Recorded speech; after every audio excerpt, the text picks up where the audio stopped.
Now consider this. Utah's oil and gas severance tax revenues dropped by $19 million last year. School trust land revenues plunged by $32 million. Uintah County lost 10% of its non-farm jobs. That number in Duchesne County more like 17%. And this number might be the most disturbing of all.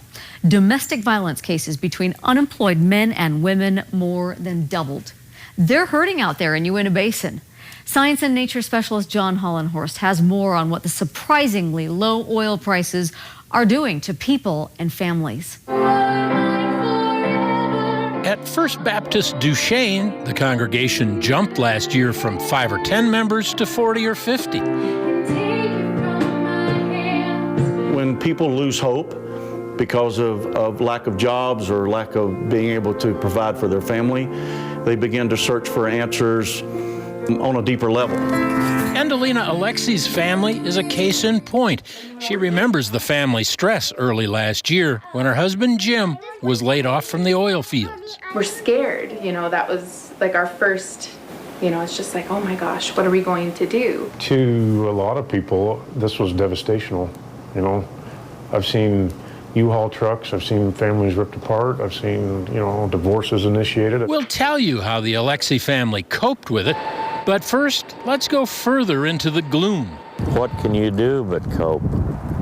Every business has had to make adjustments. From Duchesne to Roosevelt, the energy hub of Utah, and on to the once bustling main drag of Vernal, the last year has been extraordinarily brutal, not just for oil workers, but for retailers and other businesses. Our business has taken a pretty dramatic drop. Gary Showalter of Showalter Ford says it was pretty bad last year, and this year doesn't look much better. And it seems like when the rest of the state's doing extremely well, we're at our poorest. So far, there have not been major layoffs on the production side of the oil business. That means jobs related to existing wells like this one. But the severe problem comes from the fact that all the oil companies have just stopped drilling new wells. About 3,000 jobs have evaporated in the last year, leaving many workers feeling desperate. Very desperate. There's not a whole lot of options at all. Oil field equipment and trucks sit idle, dampening the economy, reducing job opportunities across the Uintah Basin. It's the first time in 3 decades not a single oil drilling rig is at work in Utah. Unlike the Wasatch Front, where you have a huge diversity of industries, you don't have that here.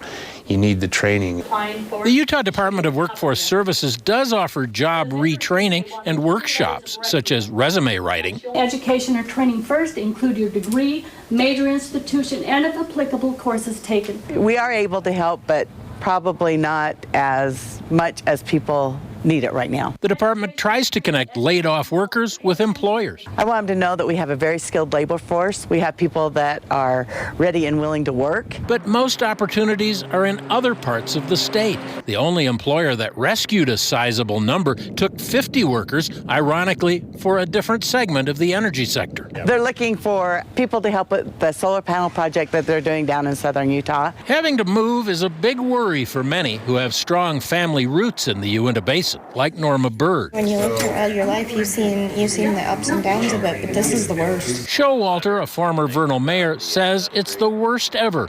The current mayor disagrees. It's been a lot worse before. I don't think it's that bad this time, but we don't know how bad it's going to get. She says the Chamber of Commerce, with local and state government, are working to diversify the local economy with high-tech industry, tourism, and recreation. We need to have other industry to help stabilize when they have these dips in the energy market. Back in Duchesne, a cross looms over Jim Alexi's property. It's part of how his family is coping. We've come back to what is important. We've placed ourselves under the protection of God. He started a small engine repair business. He says just enough work seems to materialize when he needs it.